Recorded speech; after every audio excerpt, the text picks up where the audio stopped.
soir notre sénateur-maire François Rebsamen. Les discours ne vont pas commencer maintenant, parce que nous allons d'abord laisser place à la musique.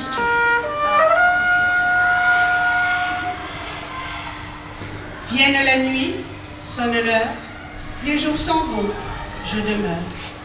Passent les jours et passent les semaines, ni temps passé, ni les amours reviennent. Sous le pont Maribaud coule la Seine.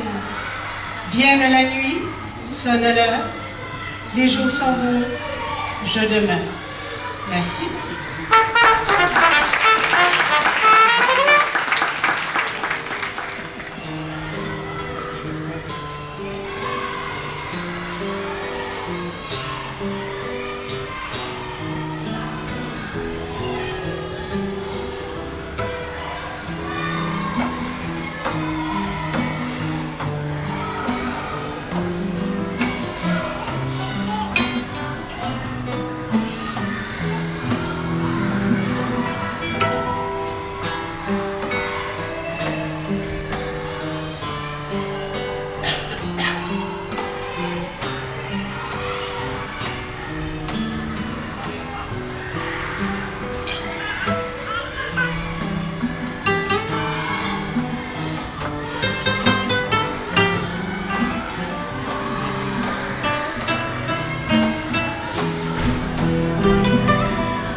Mieux que cela.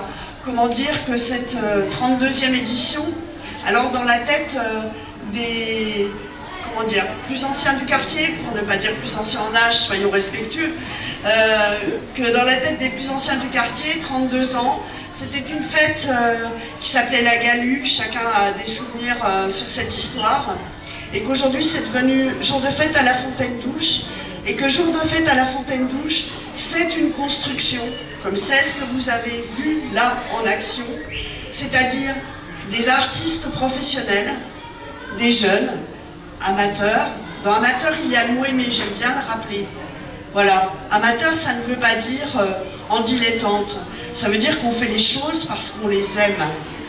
Et donc, jour de fête, c'est une construction de professionnels, d'associations, d'artistes et d'habitants qui tressent pour nous pendant un mois toute une série de manifestations, qu'elles soient culturelles, qu'elles soient sportives. En tout cas, elles sont au cœur de ce quartier et elles sont là pour les habitants, par les habitants.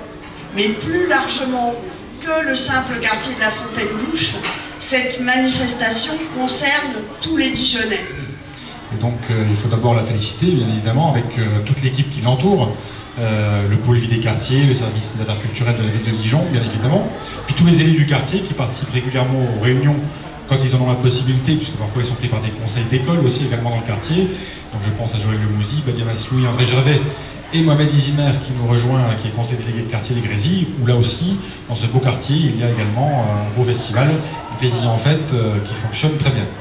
Donc moi je voudrais saluer tous les acteurs qui participent bien sûr au festival, mais pas seulement, comme l'a très bien dit Christine Martin, tout au long de l'année, aux actions culturelles dans le quartier de la Fontaine-Douche. Parce que dans le quartier de la Fontaine-Douche, si nous avons, comme on l'a montré hier, avec l'inauguration des jardins partagés qui sont juste derrière, de beaux jardins, un bel environnement, j'aurais dit encore une fois, le lac, les combles, le ruisseau, le canal et les vignes, des Mares d'Or bien évidemment, qui sont juste à côté, nous avons aussi à cœur l'humain. Et pas que l'urbain, pas que la pierre, mais l'humain. Pourquoi l'humain? Parce que nous considérons que l'art et la culture font partie, bien sûr, de l'essence même du vivre ensemble.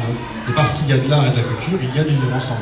Et il y a du vivre ensemble dans ce quartier parce que nous avons une bibliothèque, nous avons bien sûr des équipements culturels, nous avons surtout des associations culturelles qui agissent comme dans le domaine du théâtre, du chant, de la musique, comme on l'a vu juste avant, ou encore des arts du cirque, par exemple, puisqu'on a un pôle des arts du cirque qui est présent. Et bon, la liste est longue, et forcément, quand je commence à en citer, je vais en oublier. Donc je m'arrête là, n'en soyez pas fâchés. Mais nous avons aussi, et j'en parlais ce matin à Fontaine-les-Dijon, à une manifestation sur la musique, que nous avons la chance d'avoir à Fontaine-Douche, justement, aussi des ateliers avec l'orchestre Dijon-Bourgogne, avec Thierry France, avec le cornet à la frite et la guitare à la frite, avec Michel Gestin, la possibilité pour les enfants, justement, d'apprendre à jouer d'un instrument.